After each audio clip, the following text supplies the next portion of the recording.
El origen incómodo. Rosario no era una ciudad amable para quien nacía sin apellido, sin capital y sin padrinos. No era cruel de forma abierta, lo era de manera persistente, silenciosa, como una lluvia fina que nunca termina. Tomás Aguirre creció entendiendo eso antes incluso de saber ponerle nombre. La casa donde pasó su infancia estaba en el borde de un barrio que nadie señalaba en los mapas. No era miseria absoluta, pero tampoco era dignidad. Las paredes finas dejaban pasar el frío del invierno y el calor del verano. El ruido del tren cercano marcaba las horas más que cualquier reloj.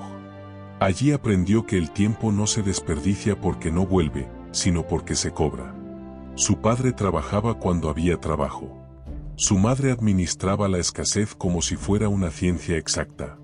Nunca hablaban de dinero, pero todo giraba alrededor de su ausencia.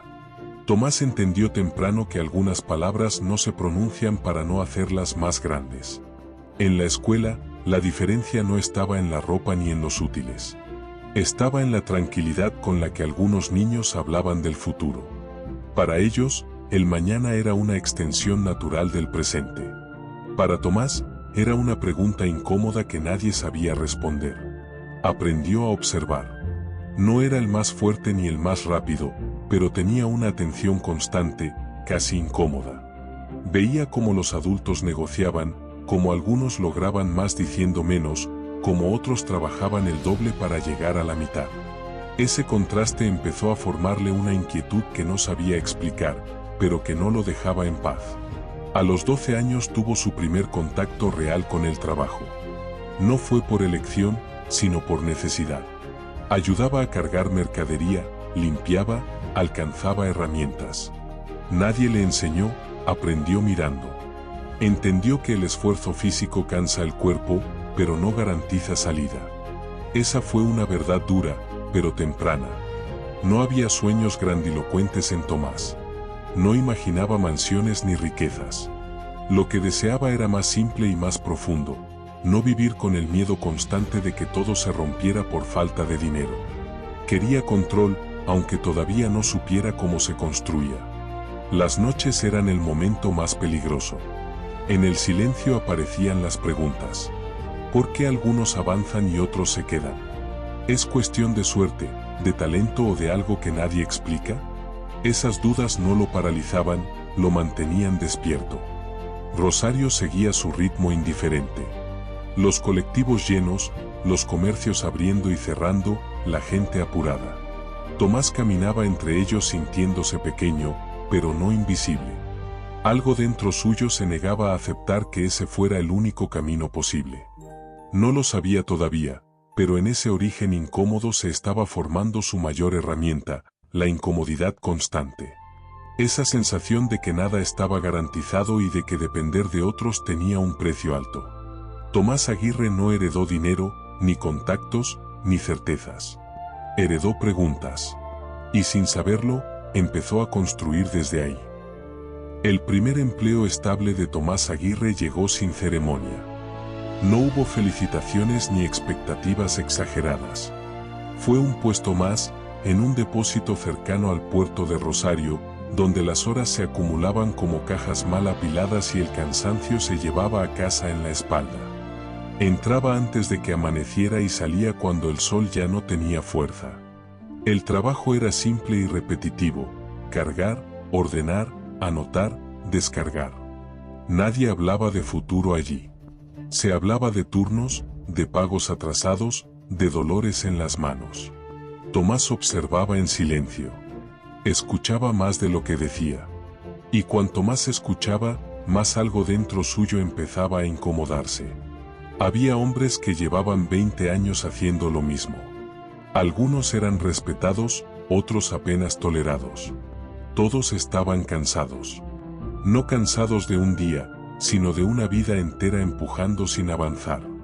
Esa imagen empezó a perseguirlo. No como miedo inmediato, sino como advertencia. El sueldo alcanzaba justo. Pagaba lo básico, ayudaba en casa y desaparecía antes de que uno pudiera sentir que lo había ganado. Tomás cumplía. Nunca faltaba. Nunca llegaba tarde. nunca se quejaba. Hacía todo como debía hacerse. Y, aún así, nada cambiaba. Al principio pensó que era cuestión de tiempo, que la constancia traería algo más.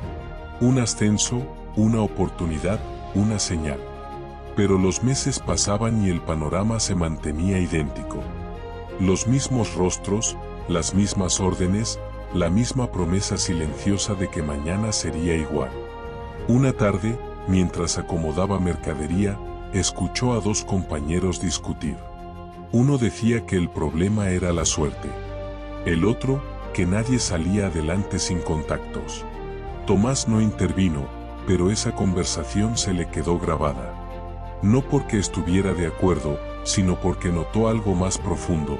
Ambos ya habían decidido que no había alternativa. Esa noche volvió a casa con una sensación extraña. No era rabia ni tristeza. Era claridad. Entendió que trabajar duro no era el problema. El problema era trabajar duro sin dirección. El esfuerzo, por sí solo, no salvaba a nadie. Solo mantenía las cosas en funcionamiento. Empezó a prestar atención a detalles que antes pasaban desapercibidos. ¿Quién tomaba decisiones y quién solo las ejecutaba? ¿Quién hablaba con seguridad y quién pedía permiso incluso para respirar? Descubrió que el valor no estaba únicamente en las manos, sino en la cabeza y, sobre todo, en la voz. No dejó el trabajo. No podía. La necesidad no se negocia. Pero algo cambió en su forma de estar allí.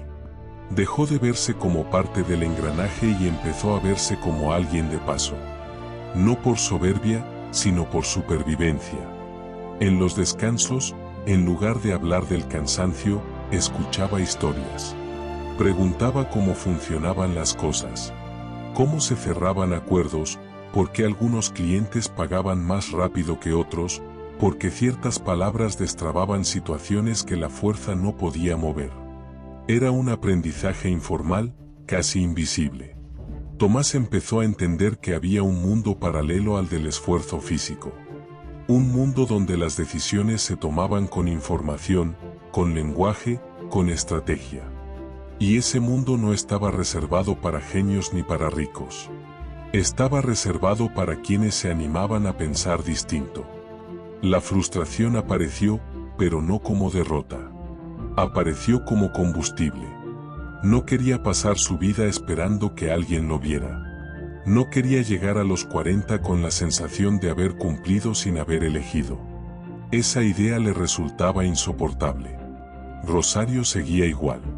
El puerto, los galpones, el ruido metálico. Pero Tomás ya no miraba la ciudad de la misma manera. Empezaba a verla como un tablero, no como una jaula. El trabajo no lo salvó. Pero le enseñó algo fundamental: nadie te saca de donde estás si vos no aprendes a moverte. Y esa comprensión, aunque todavía incompleta, fue el primer paso real fuera de la quietud. El cambio no llegó de golpe. No hubo revelaciones ni discursos memorables. Llegó en forma de incomodidad constante, como una piedra en el zapato que obliga a caminar distinto. Tomás Aguirre empezó a sentir que el problema no era solo lo que hacía, sino cómo pensaba sobre lo que hacía. Una noche, después de una jornada larga en el depósito, entró a una librería de usados cerca del centro. No buscaba nada en particular. Fue más cansancio que curiosidad. Caminó entre estantes desordenados hasta que un título le llamó la atención. No prometía riqueza ni éxito.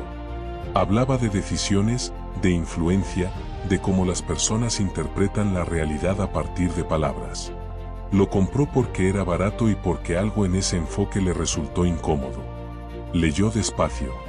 No porque el texto fuera difícil, sino porque cada página parecía señalar cosas que siempre habían estado ahí, pero que nunca había nombrado. Entendió que el lenguaje no solo describe el mundo, lo organiza. Que quien define el problema suele controlar la solución. Esa idea le quedó resonando más de lo que esperaba. Empezó a leer más. No de forma ordenada ni académica. Leía lo que encontraba: comunicación, negociación, psicología práctica. No buscaba fórmulas mágicas. Buscaba entender por qué algunas personas conseguían acuerdos donde otras solo conseguían negativas. ¿Por qué una frase bien dicha podía ahorrar horas de trabajo físico? En el depósito, comenzó a probar sin anunciarlo. Cambiaba el modo de pedir, el tono, el momento. Observaba reacciones. Descubrió que no era lo mismo decir no se puede que decir veamos cómo hacerlo. No era manipulación. Era claridad. Y la claridad movía cosas. Eso lo inquietó y lo entusiasmó al mismo tiempo. Porque si el lenguaje tenía ese poder, entonces su vida no estaba tan determinada como había creído. No se trataba de mentir ni de fingir. Se trataba de aprender a pensar antes de hablar y a hablar con intención. Tomás empezó a anotar frases, ideas, preguntas. No tenía un plan concreto, pero sentía que estaba armando una caja de herramientas invisible. Cada conversación era un ejercicio. Cada interacción, una práctica. Notó también algo incómodo: muchos evitaban hacerse responsables de sus palabras. Hablaban como si el mundo les debiera algo. Se quejaban, exageraban, culpaban. Tomás empezó a cuidar su discurso. No por moral, sino por estrategia. Entendió que hablar mal de su propia realidad era una forma de consolidarla. A medida que cambiaba su forma de comunicarse, cambiaba su forma de pensar. Y al cambiar su forma de pensar, empezaban a aparecer pequeñas oportunidades. No grandes saltos. Pequeños movimientos. Un encargo extra. Una recomendación. Una conversación que no terminaba en silencio. No todos lo entendían. Algunos lo miraban con desconfianza. Otros con burla. «Hablas mucho», le decían. Tomás sonreía. Sabía que no hablaba más. Hablaba mejor. La idea de emprender apareció sin romanticismo. No como sueño, sino como posibilidad. Si podía generar valor con decisiones y palabras, tal vez podía hacerlo fuera del depósito. No dejó su trabajo. Todavía no. Pero empezó a pensar como alguien que se prepara para salir, no como alguien que se resigna a quedarse. Rosario, con sus calles largas y su ritmo irregular, empezó a parecerle menos hostil. No porque hubiera cambiado, sino porque él ya no caminaba a ciegas. Empezaba a entender las reglas no escritas. El descubrimiento del lenguaje no lo hizo rico. Pero le dio algo más importante en ese momento: dirección. Y con dirección, incluso el camino más largo deja de ser una condena. Tomás Aguirre seguía sin herencias. Pero ahora tenía algo propio, una forma distinta de mirar y nombrar el mundo. La decisión no fue valiente ni impulsiva. Fue cansada. Tomás Aguirre llegó a un punto en el que seguir igual le parecía más arriesgado que intentar algo distinto. No dejó el depósito de inmediato. Empezó en paralelo, con lo poco que tenía: tiempo mal dormido, cuadernos llenos de ideas y una confianza frágil, pero insistente. El proyecto era simple en apariencia. Ofrecía servicios de intermediación y ventas para pequeños comercios del barrio. Nada sofisticado. Nada grande. Usaba lo que había aprendido: escuchar mejor, explicar mejor, ordenar propuestas que otros no sabían cómo presentar. Al principio, funcionó. No como éxito, sino como señal. Algunos aceptaron. Otros dudaron. Pero el movimiento estaba ahí.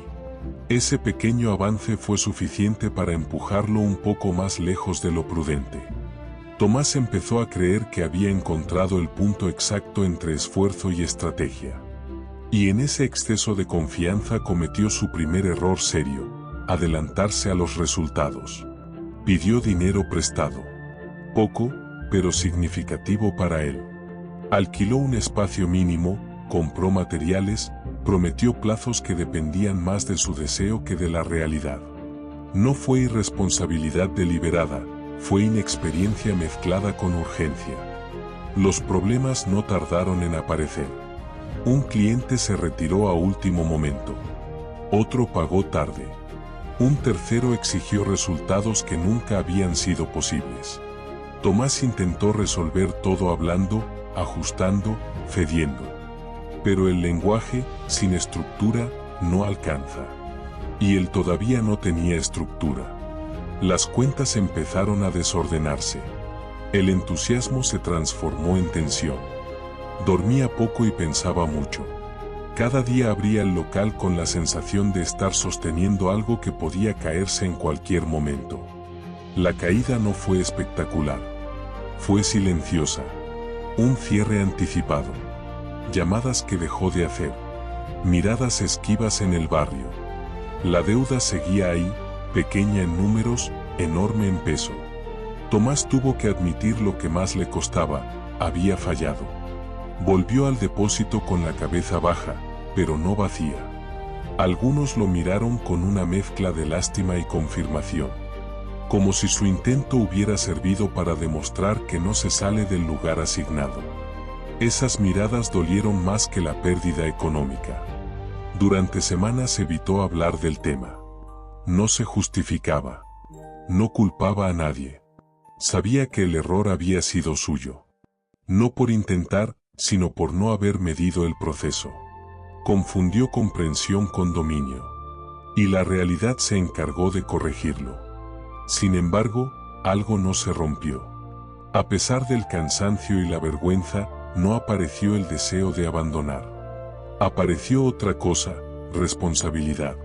Tomás entendió que nadie le debía una segunda oportunidad. Si quería seguir, tenía que reconstruirse desde una base más sólida. Pagó cada deuda. Tardó, pero pagó. Ajustó su vida al mínimo. Volvió a observar, a estudiar, a escuchar. Esta vez sin prisa. Sin anuncios. Aprendió que no basta con hablar bien, hay que sostener lo que se dice. La caída lo dejó expuesto, pero también más liviano. Se desprendió de la fantasía del éxito rápido. Entendió que el camino no se acorta prometiendo más, sino cumpliendo mejor. Rosario no lo aplaudió ni lo castigó. Simplemente siguió. Y en ese movimiento indiferente, Tomás encontró una enseñanza dura, pero necesaria: fracasar no te define. Lo que te define es si aprendes o si te escondes. Él eligió aprender. Después de la caída no hubo discursos internos ni promesas grandilocuentes. Tomás Aguirre entendió que la motivación es ruidosa y breve, y que lo único que permanece es el hábito. No buscó volver a intentar rápido. Buscó hacerlo mejor. La rutina se volvió austera. Despertaba temprano, entrenaba sin espectadores, leía sin subrayar frases para mostrarlas a nadie. Trabajaba en el depósito durante el día y, por las noches, estudiaba procesos, números, estructuras. No para sentirse productivo, sino para comprender dónde había fallado. Descubrió algo incómodo: no había perdido por falta de ideas, sino por falta de orden. No había medido costos reales, no había previsto tiempos, no había construido reservas. Todo eso no se aprende con entusiasmo, sino con paciencia. Y la paciencia no genera aplausos. Tomás empezó a pensar en términos de sistemas. ¿Cómo entra el dinero? ¿Cómo sale? ¿Qué se repite? ¿Qué depende de él y qué no? Anotaba todo. Cada gasto, cada ingreso, cada error. No se permitía excusas. Si algo no funcionaba, lo revisaba hasta entenderlo. La disciplina se extendió a su forma de hablar. Dejó de explicar más de lo necesario. Dejó de prometer. Empezó a decir no con claridad. Entendió que el respeto no se pide, se construye cuando uno cumple consistentemente. En ese periodo no hubo reconocimiento. Nadie notaba el cambio. Para los demás, Tomás seguía siendo el mismo, el que había intentado y había vuelto. Pero por dentro, algo se estaba reordenando. Ya no reaccionaba a cada estímulo. Respondía con criterio. La tentación de acelerar aparecía de vez en cuando. Alguna oportunidad dudosa, alguna promesa ajena de crecimiento rápido. Tomás aprendió a esperar. No porque no quisiera avanzar, sino porque ahora sabía que avanzar mal era retroceder. Su cuerpo también cambió. menos cansancio inútil, más energía dirigida. La disciplina física acompañaba a la mental. No buscaba fuerza, buscaba resistencia. Sabía que el camino no iba a ser corto. Rosario seguía ahí, con su ruido habitual, pero Tomás se movía distinto dentro de ella. No corría detrás de nada. Caminaba con un plan interno, aunque todavía no tuviera forma externa. Un día, sin anuncio, volvió a aparecer una posibilidad. Pequeña, concreta, sin promesas exageradas. Tomás no la tomó de inmediato. La analizó, calculó, pensó en escenarios negativos. Cuando finalmente dijo que sí, lo hizo con una condición: no comprometer más de lo que podía sostener. Esa fue la diferencia. No había euforia. Había control. La disciplina sin aplausos no lo hacía sentir especial. Lo hacía confiable. Y por primera vez, Tomás empezó a confiar en sí mismo, no por lo que imaginaba, sino por lo que era capaz de sostener día tras día. No estaba cerca del éxito, pero estaba lejos del caos. Y ese equilibrio, silencioso y firme, era una base que nunca antes había tenido. El dinero no llegó como una explosión. Llegó como una confirmación. Primero fue poco, casi discreto. Lo suficiente para notar que algo había cambiado, pero no tanto como para relajarse. Tomás Aguirre lo recibió sin celebración. Había aprendido que cada ingreso trae consigo una responsabilidad nueva. El proyecto creció despacio. Un cliente recomendaba a otro. Un acuerdo bien cumplido abría una puerta pequeña. Nada se multiplicaba de golpe. Todo se acumulaba. Tomás seguía midiendo cada paso, como quien cruza un terreno inestable sin mirar el horizonte, atento al suelo. Por primera vez, el dinero no desaparecía al instante. Podía cubrir gastos, pagar deudas antiguas y aún así quedar algo. Esa sensación, simple pero poderosa, le dio una tranquilidad desconocida. No era felicidad. Era alivio. Y el alivio le permitió pensar con más claridad. Con el crecimiento aparecieron decisiones incómodas. Invertir o conservar. Aceptar más trabajo o proteger la calidad. Tomás entendió que decir sí a todo era tan peligroso como decir no por miedo. Aprendió a elegir. Y elegir implica renunciar. Algunas personas se acercaron al notar el cambio. No todos con malas intenciones, pero sí con expectativas. Consejos no pedidos, propuestas apresuradas, asociaciones poco claras. Tomás escuchaba, pero no se apuraba. La disciplina seguía siendo su filtro principal. El dinero también trajo una tentación sutil: demostrarse. Comprar cosas que antes no podía. Mostrar que había salido. Tomás lo pensó y decidió esperar. No por culpa ni por austeridad forzada, sino porque entendía que el dinero es inestable cuando se usa para validar algo. Hubo errores, incluso en esta etapa. Alguna inversión mal calculada. Algún cliente que no cumplió. Pero ya no eran golpes ciegos. Eran ajustes. El margen de error se había reducido porque ahora existía estructura. Lo más difícil fue notar el cambio interno. Ya no vivía en alerta constante. El miedo a que todo se rompiera empezó a aflojar.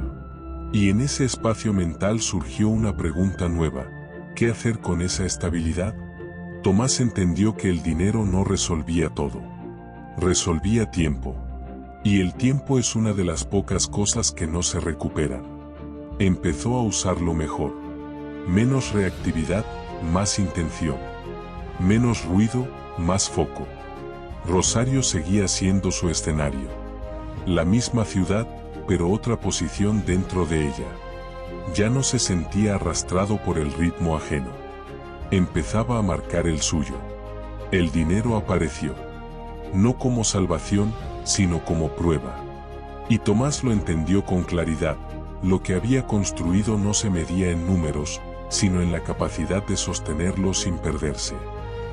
El cambio no fue inmediato, pero fue visible.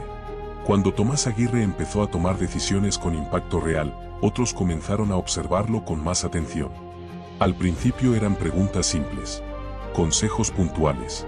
Luego llegaron las expectativas. Personas del entorno le pedían orientación. Algunos querían aprender. Otros buscaban atajos. Tomás notó rápido la diferencia.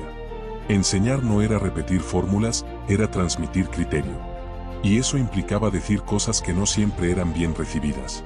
El liderazgo apareció sin título. No había cargos ni reconocimientos formales. Había influencia. Y la influencia tiene un peso que no se ve, pero se siente. Cada recomendación podía mejorar o perjudicar a alguien. Esa responsabilidad lo obligó a ser más cuidadoso que nunca. No todos los que lo siguieron mejoraron.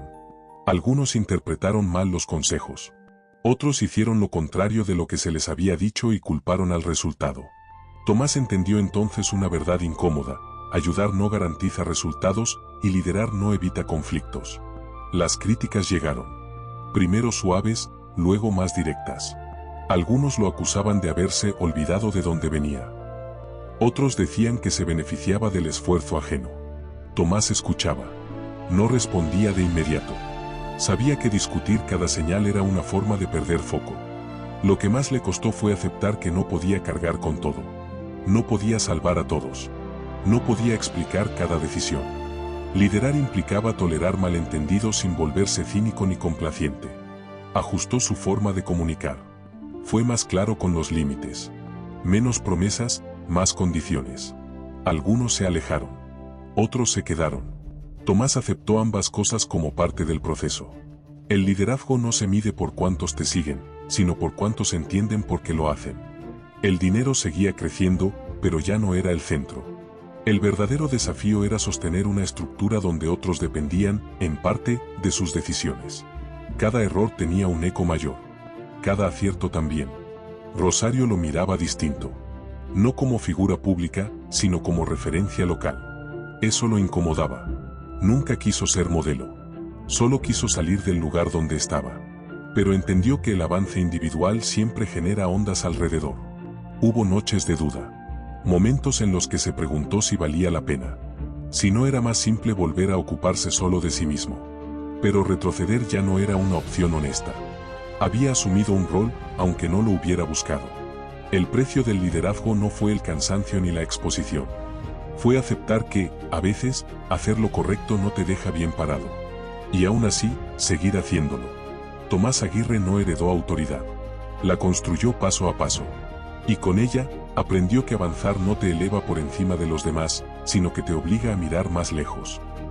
El tiempo pasó sin anunciarse. No hubo un día exacto en el que Tomás Aguirre pudiera decir que había llegado.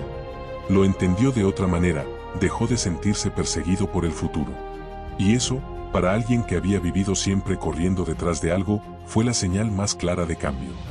No se volvió inmune a los problemas. Seguía habiendo decisiones difíciles, personas complejas, riesgos inevitables. Pero ya no reaccionaba desde la urgencia. Actuaba desde la claridad. El control que había buscado durante años no era dominio sobre otros, sino sobre sus propios impulsos. El dinero estaba presente, estable, suficiente. No como símbolo, sino como herramienta. Le permitía elegir. Decir que no. Corregir sin miedo. Invertir sin desesperación. Tomás entendió que la verdadera riqueza no era acumular, sino no depender. Volvió muchas veces mentalmente a su infancia en Rosario. A la casa pequeña, al ruido del tren, a las noches de preguntas sin respuesta. No con resentimiento, sino con comprensión. Esa falta inicial había sido dura, pero también había moldeado su atención, su disciplina, su capacidad de incomodarse. Ahora caminaba por la ciudad sin prisa. No necesitaba demostrar nada. Las personas que lo rodeaban lo respetaban no por su historia, sino por su coherencia. Decía poco.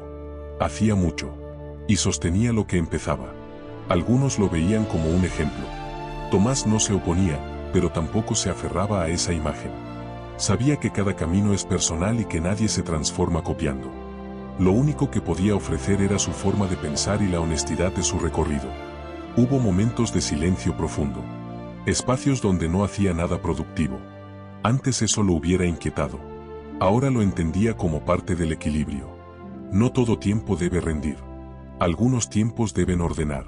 El dominio final no fue una conquista externa. Fue interno. No necesitó vencer a nadie, ni llegar más alto que otros. Solo necesitó dejar de huir de sí mismo. Tomás Aguirre no heredó nada. Ni dinero, ni contactos, ni certezas. Pero construyó algo más raro y más sólido: criterio, disciplina y claridad. Con eso, entendió que el verdadero salto no es cambiar de lugar, sino cambiar de posición frente a la vida. Rosario seguía ahí, con su ritmo imperfecto. Y Tomás, por primera vez, caminaba en sincronía con él. No porque el mundo se hubiera ordenado, sino porque él lo había hecho. Y eso fue suficiente.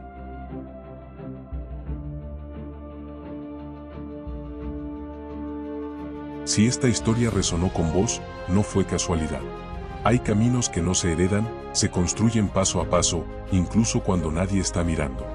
En Relatos del Gran Salto contamos historias reales y ficcionales que no prometen atajos, sino claridad. Historias para quienes entienden que crecer también tiene un precio. Si querés seguir escuchando relatos que incomodan, inspiran y dejan huella, suscríbete al canal, deja tu like y compartí este vídeo con alguien que hoy esté empezando desde cero. Porque a veces, el verdadero salto no es cambiar de lugar, sino cambiar la forma de mirar la vida. Nos vemos en el próximo relato.